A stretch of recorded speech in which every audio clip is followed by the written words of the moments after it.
Live from the SABC headquarters in Auckland Park, Johannesburg, welcome to this midweek edition of the Watchdog, and thank you for joining us. Now, following the release today of independent schools' Matric results and tomorrow's expected release of those from public schools, tens of thousands of South African youth are gearing themselves for tertiary education this year. Now, for first-timers especially, it can be an intimidating environment full of uncertainty and grief, usually brought about by such things as lack of money to enroll or failure to secure places at higher education institutions. Now, prior to the COVID-19 pandemic period, many of you will also remember the often violent protests we have also witnessed. Now, tonight on the program, we'll look at some of the work taking place behind the scenes to avert some of the crises that we have seen before. We also talk to some of the stakeholders about the state of readiness of the tertiary education sector to receive new students. The Watchdog starts now.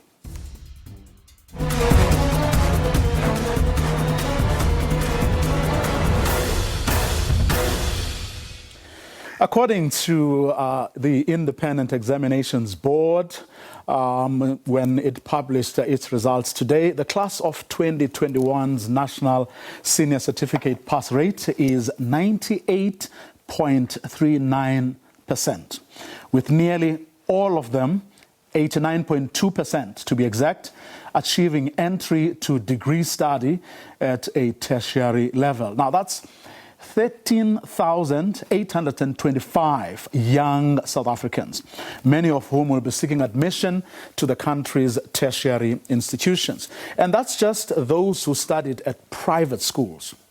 Now, take a look at how some of these young people reacted today after receiving their results.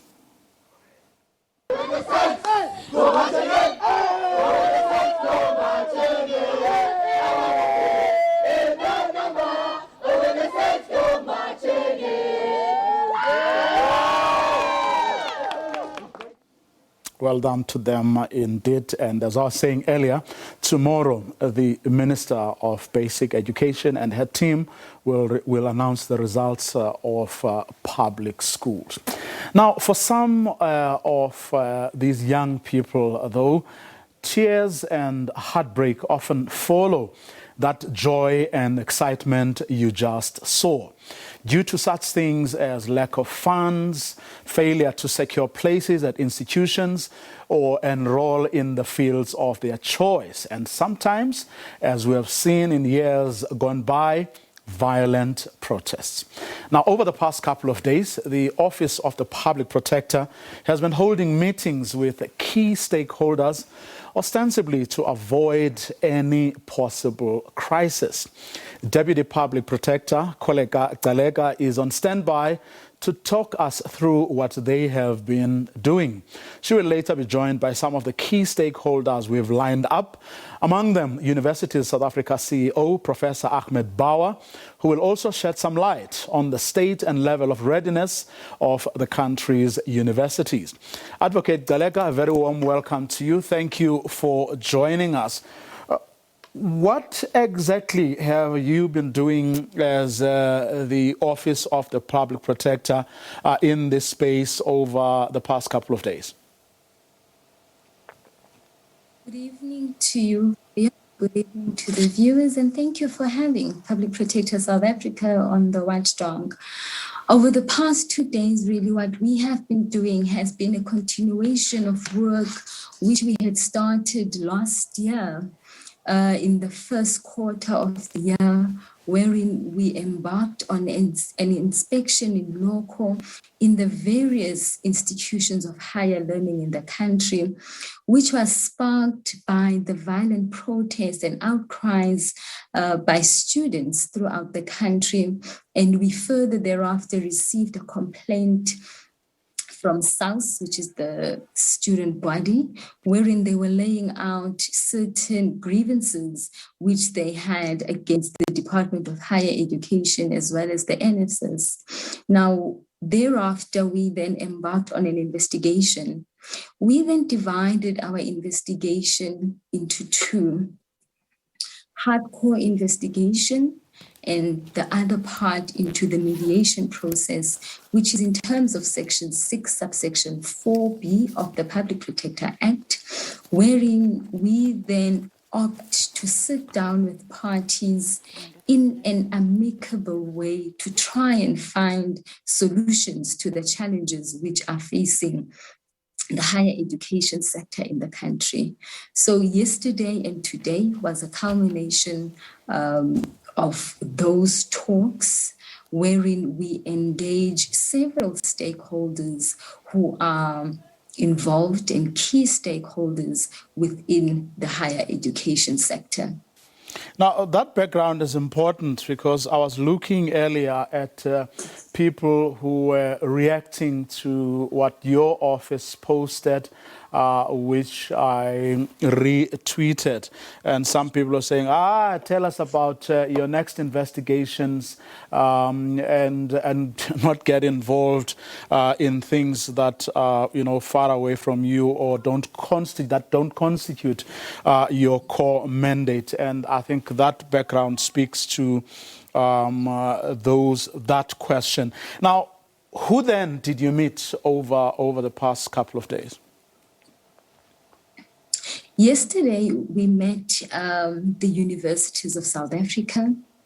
We met with the South African Police Service. We met with NFSIS, and throughout the meetings which we had, the Alternative Dispute Resolution Forums, we had SALS represented. Now, the background behind meeting universities of South Africa is because this is now the board of the vice chancellors, and it is critical because the management of the institution is in their hands, and there are critical issues that had been raised by SALS. For example, the withholding of the degree or qualification certificates at the end of the qualification, and further the issues of the close off at the end of the academic year, which takes place between the universities and NFSIS. The South African Police Service, because issues of security in campuses and around campuses had been raised by the students, wherein a lot of students are attacked just outside of campuses, outside accommodation. But further that, NFSIS had a challenge of fraud themselves, where a number of students through the tertiary institutions which we had visited had raised cases of fraud where they had been defrauded of their NFSIS money. But NFSIS had also raised with us some fraudulent actions which had taken place within the system.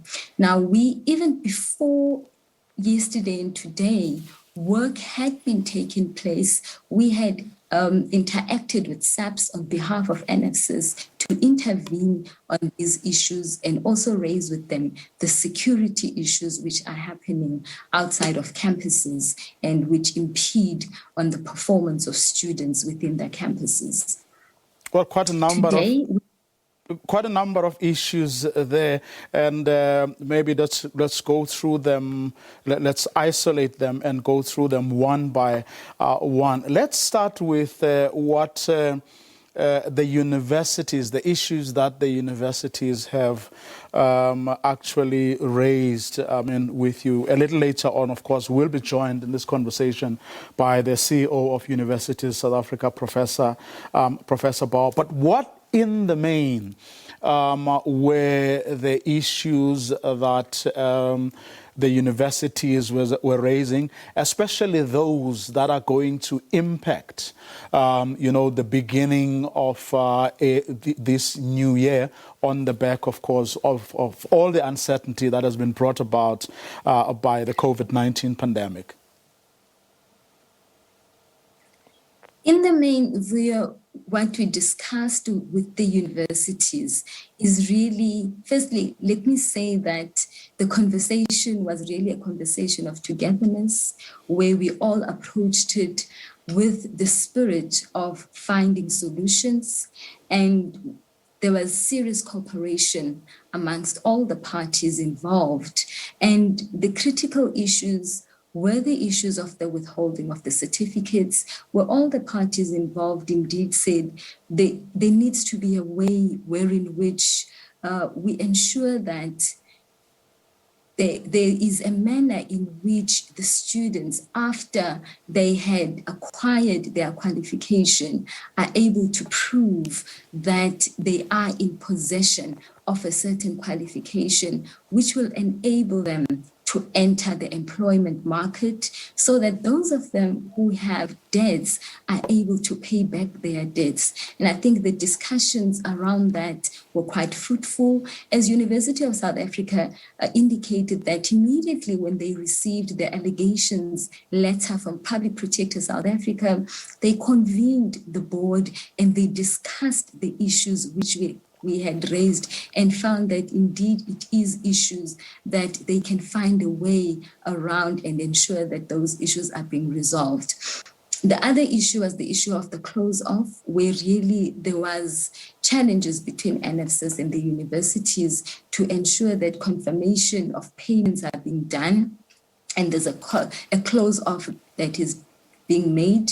There's really consensus that they need to find a way around dealing with that to ensure that it is done speedily. As soon as NFSS approves the payments, the universities are able to pick it up and close off is able to be made. And the other issue really was the accessibility and the communication between the universities and NFSS and the students on campus and NFSS. Now, how are they proposing then to deal with if your conversations were solutions oriented, as you were saying? What then is the proposal of the universities? Are they going to give students who may not have fully settled their fees, such proof of qualification, so they can then go and get the job, so they're in turn able to pay back?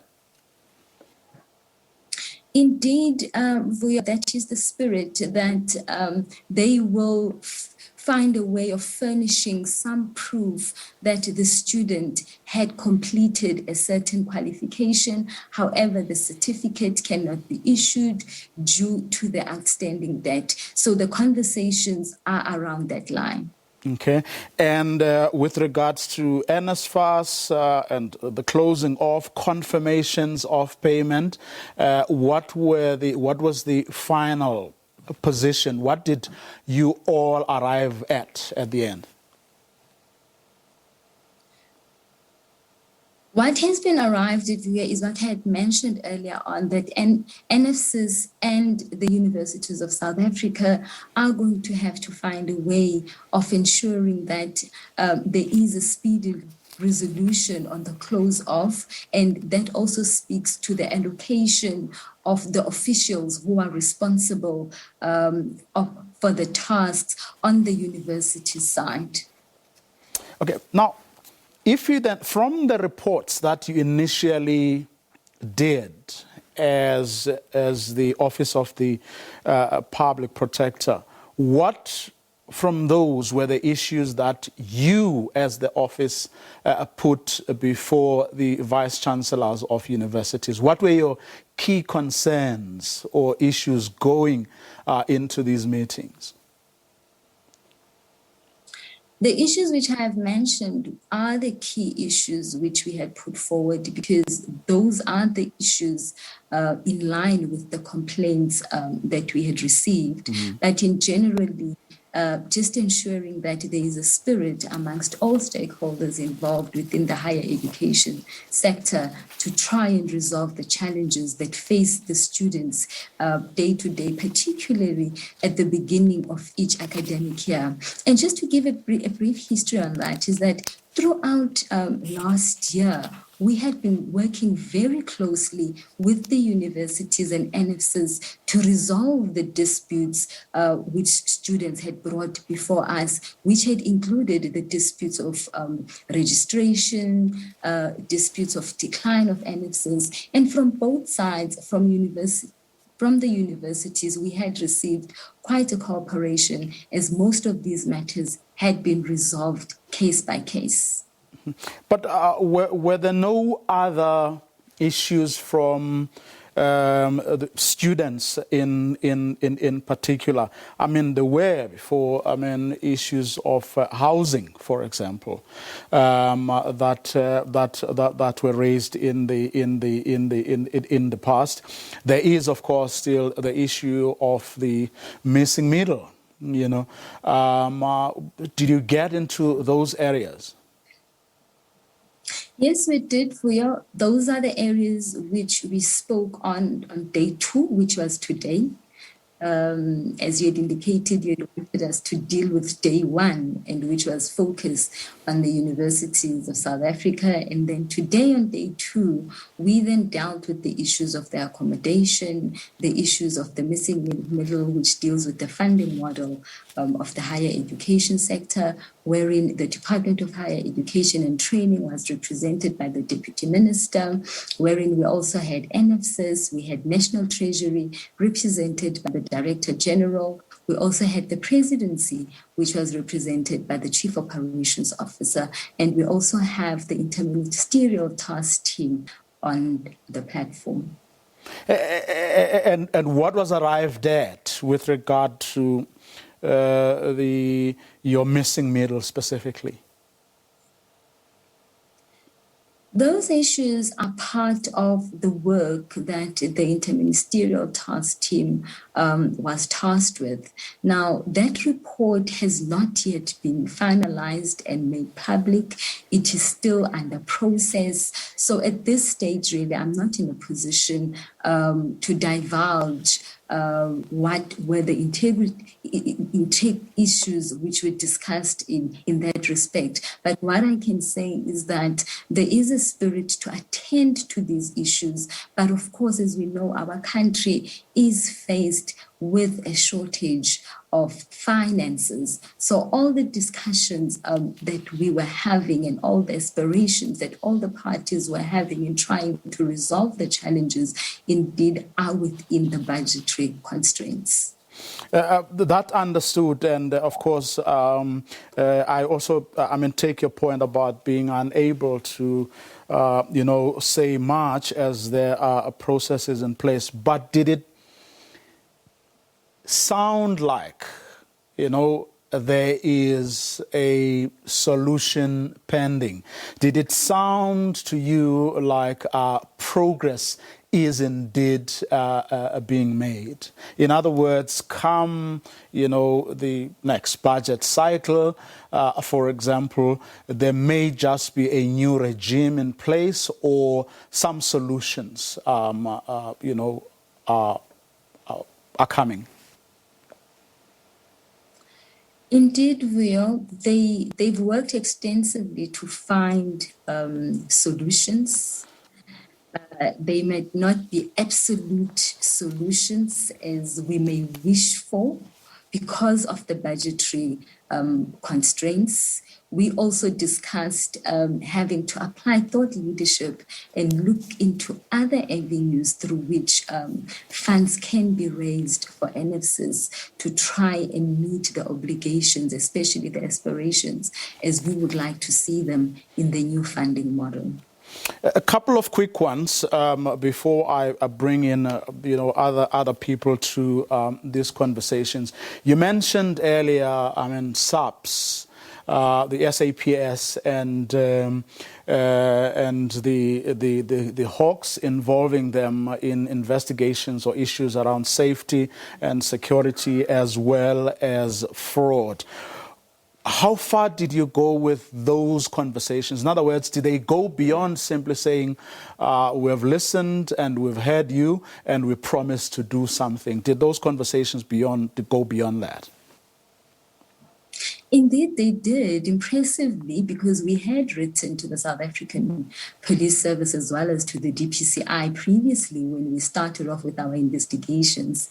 And yesterday they were able to present a plan that they had put in place. They had also done inspections and investigations in several institutions of higher learning, and had proposals not only of what they were going to do in terms of their obligations at SABC, but also what they are proposing that the universities within their premises strengthen in respect of their security.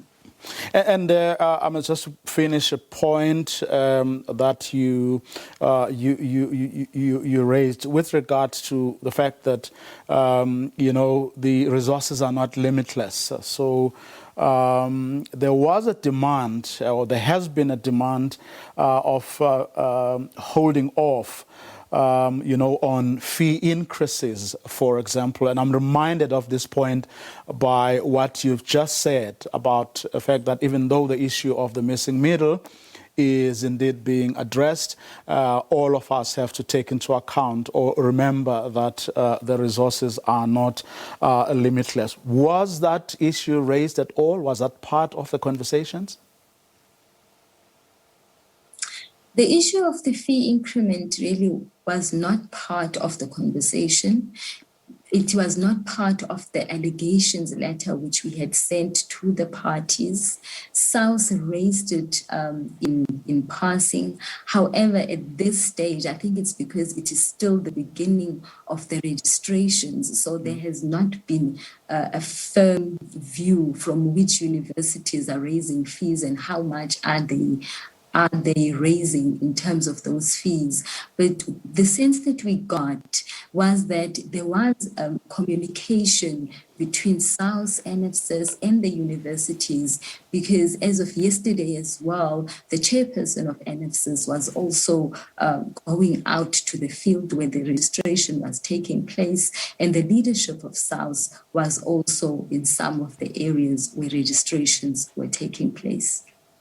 And when all has been said and done, after all the conversations you had with all, or at least some of the key stakeholders, are you convinced that nothing will impede the registration registration processes this year, especially that of the new students? We're talking about more than 13,000 students will be seeking. Of course, not all of them will be going to tertiary institutions, but most probably the bulk of them, will be or will want to go to tertiary institutions, and they'll be doing so for the very first time. A lot of them are nervous because of what they've seen in the past, but a lot of them will simply not have the money, to be able to begin or start this process of fulfilling their dreams. But from where you are sitting as outsiders, so to speak,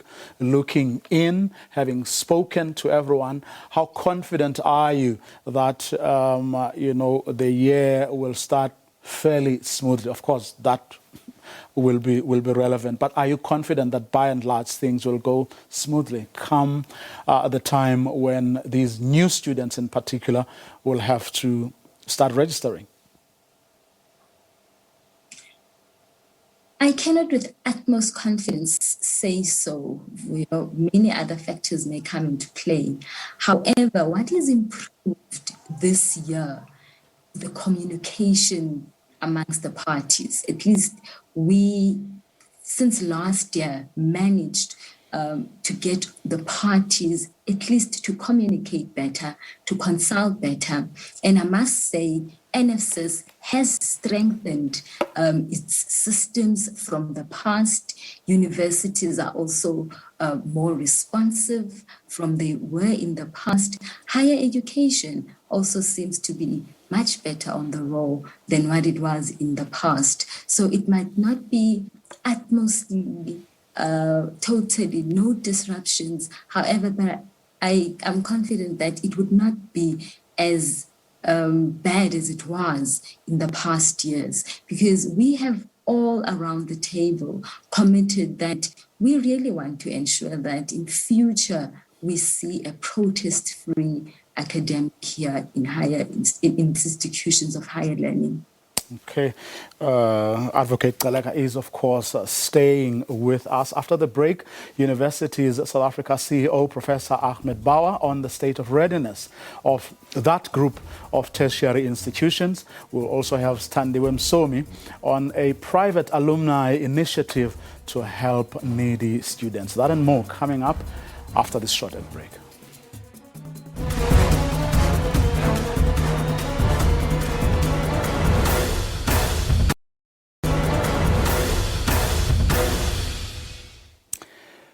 Welcome back, and if you've just joined us, good evening to you. We're looking at the state of readiness of the tertiary sector for this year's student intake.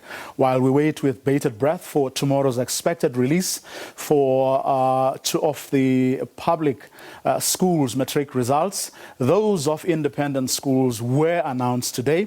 And according to Independent Examinations Board results published today, the class of 2021's National Senior Certificate pass rate is 98.39%, with nearly all of them, 89.2% to be exact, achieving entry to degree study at a tertiary level. Now, that's 13,825 young South Africans, many of whom will be seeking admission to the country's tertiary institutions and not just universities, I must underline. And that's just those who studied at private schools. Take a look at how some of these young people reacted today after receiving their results. The euphoria after a successful 12-year school career. At St. Martin's School in Johannesburg, all 55 matrics passed with flying colours. Among them this aspirant lawyer, Siphogo Sithole, who bagged 6 distinctions. To be honest, it's a lot of hard work, dedication, making sure that I'm, on my case, making sure that I'm working along my classmates, everyone who's here to support me. And I don't know, to be honest, I'm also a bit confused, a bit shocked, and yeah, actually quite excited. I also got 7 distinctions like my friend Makisawia. I'm planning to study medicine at Stellenbosch University next year. More excitement at the school. 2 learners pleased with their 100% pass in mathematics. I'm not fully decided as to university, but I will be going to further education. Right now I'm looking at mathematical sciences with data science. I'm honestly very happy, a little bit surprised, but very glad. And I worked hard for it, so it's just it's great to see all the hard work come together for a great result. According to parents and educators, the impressive achievements are a result of teamwork. It was quite stressful, having everyone home, not having them see their friends, difficulties with online learning, load shedding, but we've made it through all the challenges and it's been fantastic. We're thrilled.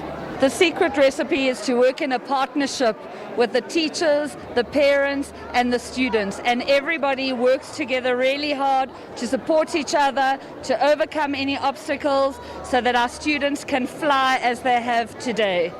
IB matrics who want their papers to be remarked have until the 28th of January to apply. Mahlako Komane, SABC News, Johannesburg. Only some of the more than 13,000 students who sat for independent exams over the past couple of months. Many of them, of course, in fact, nearly all of them, 89.2% to be exact, achieving entry to degree study at a tertiary level. And all of us, of course, are looking forward to hearing what the Minister of Basic Education, Nji tomorrow will announce with regard to how many of the thousands of students that set for public sector school exams have made it, and how many of those will be able to go to tertiary education institutions. Joining Advocate Galeka, Universities South Africa CEO, Professor Ahmed Bauer, and Standiwe Msomi of the South African Student Solidarity Foundation for Education. Good evening to both of you, and thank you so much for joining us. Professor Bauer, lots, and I understand those parents, who for now are, full of joy, given, how well this particular group of students, have done against all odds, the COVID-19 pandemic, electricity problems, looting in parts of KwaZulu-Natal and Gauteng, all sorts of other problems in addition to the usual problems we're all familiar with, things that have happened over the years and the problems of education in general. Just from where you sit as South African universities, any challenges to, this year, given the background that I've just described? Thank you so much thank you for having me on the program. I think some of the perennial problems, the conditions for them still exist. We still don't have a national system in place for the funding of students who fall outside of the NSFAS category. I'm pleased to hear that, that there are a range of kind of national initiatives to try and address this. But we don't have a system in place yet. And what that means essentially is that the perennial problem of having students who have debt to the universities at the beginning of every academic year, that will continue this year. And the meeting that Advocate Traleka spoke about, I think was a very useful meeting. It gave us a chance to really share, where we were coming from and so on. But that does remain a very big challenge. And we were hoping very much that the task team that the minister put together, the ministerial task team that was set up last year, that it would have provided us with some solutions for the beginning of this year, but that hasn't been possible. So that's the one critical issue. It's the issue around student debt, what we spoke with the Deputy Public Protector and the other colleagues who were there was trying to find a kind of a sectoral approach to dealing with the issue of providing graduating students with academic records and so on. That's what we discussed. But the issue around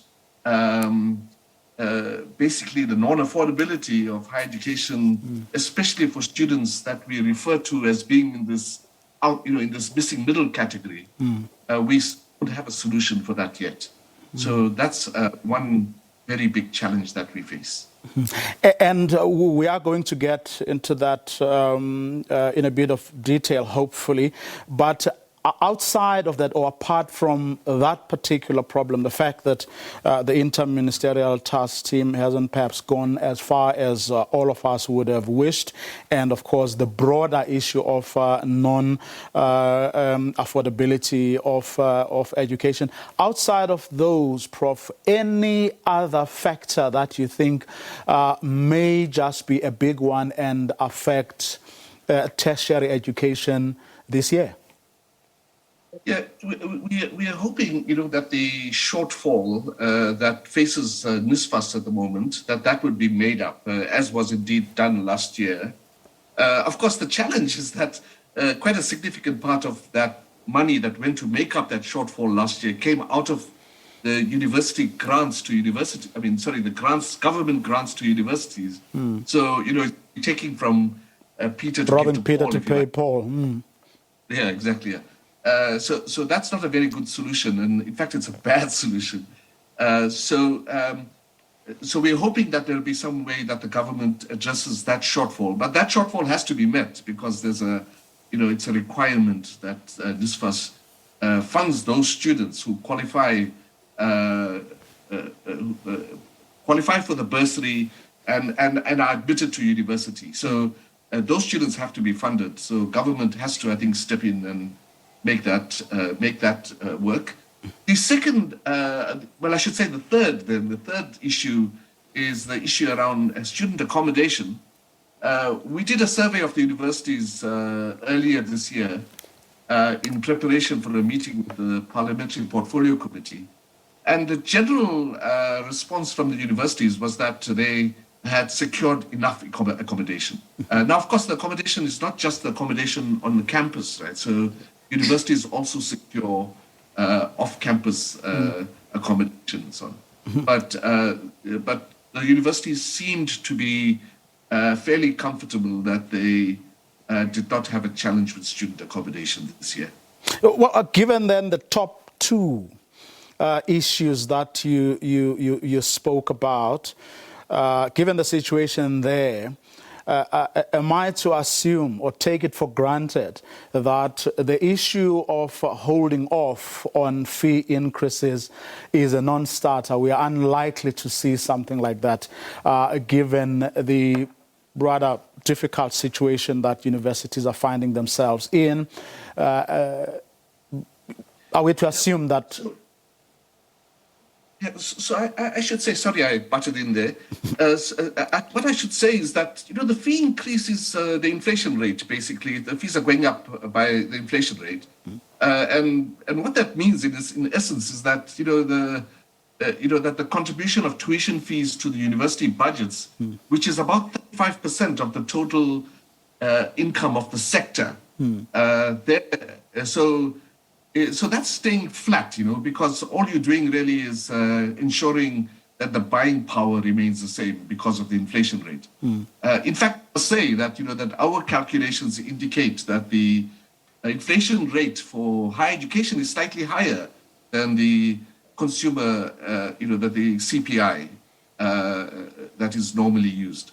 So I think I should just emphasize that there isn't really, of course, there's a 4.3% increase in tuition fees, but that's really to keep the spending power at the same level, if you like. Standuam Somi, you involved as the South African Student Solidarity Foundation for Education in attempts to, get, former students, those who are working and can afford to help, in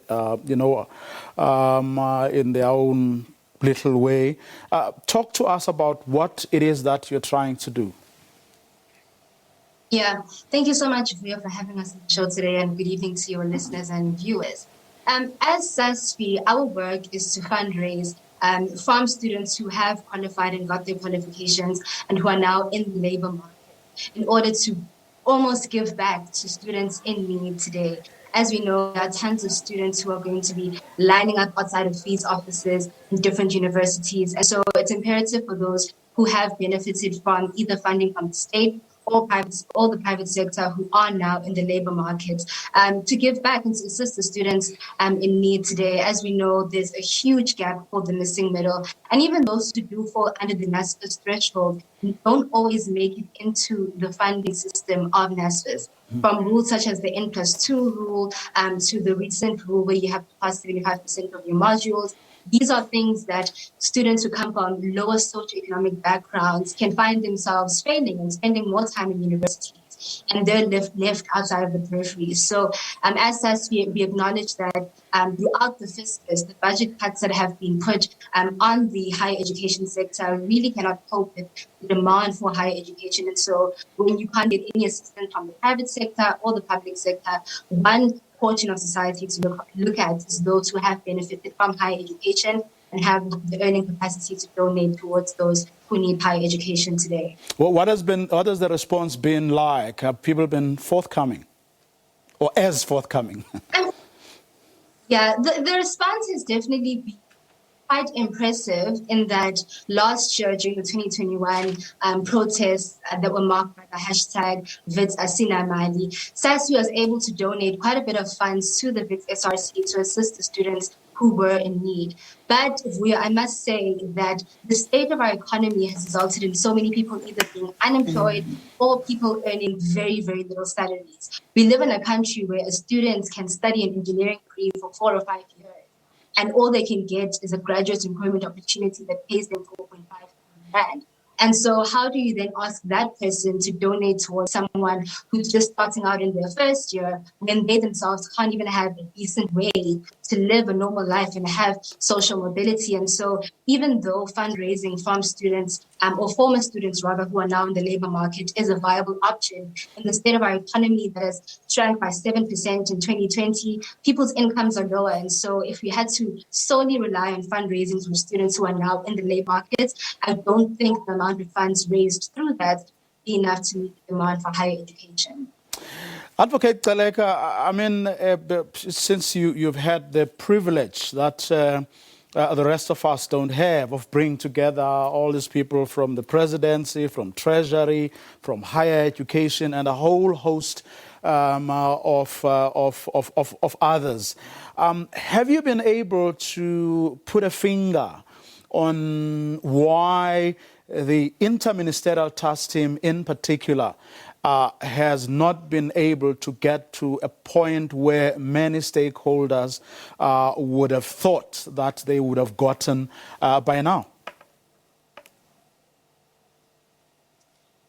Yeah, what they mentioned is that the kind of work that they were tasked with has actually